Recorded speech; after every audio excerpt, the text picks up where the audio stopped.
प्रथम च्याउ दिवस रहेको छ आज र भृकुटी मण्डपमा यति बेला यो च्याउ महोत्सव भइरहेको छ या भनौँ च्याउ मेला तथा परिकार महोत्सव भइरहेको छ र एकजना च्याउ क्षेत्रको एकदमै चर्चित नाम पनि हुनुहुन्छ मसरुम सिड नेपाल मधुपुर ढिमी चारदो बाटोमा आबद्ध रहेर च्याउकै प्रवर्धनमा लागिरहनु भएका एकजना मधुपुर ढिमीका एकजना व्यक्तित्व हुनुहुन्छ सुनिल श्रेष्ठ उहाँसँग आज सुनिल सर नमस्ते। नमस्ते। आज त हामीले यहाँलाई यो भृकुटी मण्डपमा भेट गर्ने मौका पायौँ। के को लागि हुनुहुन्छ यता थोरै कुराहरू जानकारी दिनुहोस् न। नमस्ते, म सुनिल श्रेष्ठ यस mushroom seed Nepal and research सेन्टरको व्यवस्थापक। आज यो 2082 पौष 15 गते हाम्रो यो राष्ट्रिय च्याउ दिवस भव्य रूपमा मनाउँदैछौँ। आज हाम्रो यो mushroom seed Nepal and research centre प्रणालीबाट चाहिँ हामीले च्याउको विभिन्न प्रोडक्ट परिकारहरू विभिन्न च्याउका उत्पादन भएको हाम्रो आफ्नै फार्ममा उत्पादन भएकोहरू च्याउहरू पनि छ। ओके, अब च्याउ क्षेत्रमा लाग्नु भएको धेरै वर्ष भइसकेको छ यहाँले होइन, त्यस अर्थमा धेरै कुराहरू थाहा पाउनु भएको छ। यो मेलामा आजको यहाँहरूको स्टलमा मसरुम सिड नेपालको स्टलमा चाहिँ कतिको दर्शकहरू आइरहनु भएको छ, कतिको च्याउको पारखीहरू आइरहनु भएको छ। आज यस च्याउ महोत्सवमा हाम्रो विभिन्न वैज्ञानिक किसानहरू देशभरिका किसानहरू च्याउ सम्बन्धी चाख लिने सबै शुभचिन्तकहरू चाहिँ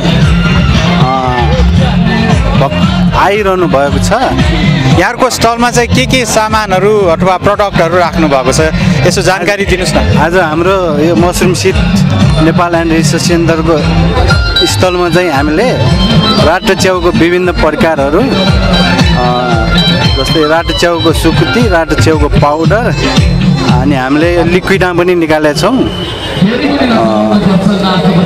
हामीले थुप्रै अन्य च्याउहरूको पनि हामीले देखिरहेका छौँ। हजुर हजुर सर। ओके, अनि च्याउ दिवस आज पहिलो पटक मनाउन गइरहेका छौँ होइन। नेपालैभरि पहिलो पटक चाहिँ च्याउ दिवस नेपाल सरकार सङ्घीय सरकारले नै आज च्याउ दिवस घोषणा गरिसकेपछि यहाँहरूको तर्फबाट चाहिँ यो होइन मेलामा एकदम उत्साहजनक सहभागिता रहेको छ। अब च्याउ दिवस घोषणा भइसकेपछि अब च्याउको विकास चाहिँ अब कुन रफ्तारमा बढ्ला जस्तो लाग्छ यहाँलाई चाहिँ? नेपालमा च्याउको विकास चाहिँ अहिलेसम्म पुरानै शैलीमा छ सर।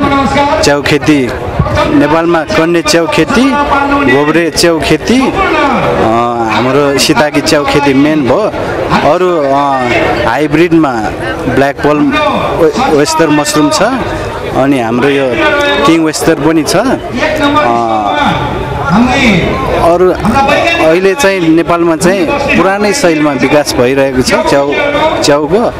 अहिले धेरै युवा वर्गहरूले पनि यसमा चासो दिएकोले नयाँ टेक्निकहरूको साथ च्याउ उत्पादनमा अलिकति चेन्ज पनि भएको छ। जस्तै हामीले बटन डल्लो गोब्रे च्याउको लागि हामीले एसीवाला टनेला युज गरेको छौँ।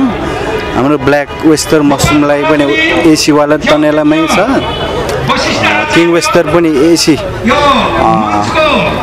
कन्ट्रोल भएको अत्याधुनिक प्रविधिबाटै उत्पादन गर्नु। हजुर हजुर होइन। ओके, ठिक छ। अब निकै नै व्यस्त पनि हुनुहुन्छ, छोटो मिठो कुराकानी गरिदिनु भयो है। हजुर, धेरै धेरै धन्यवाद यहाँलाई। हजुरलाई पनि धन्यवाद।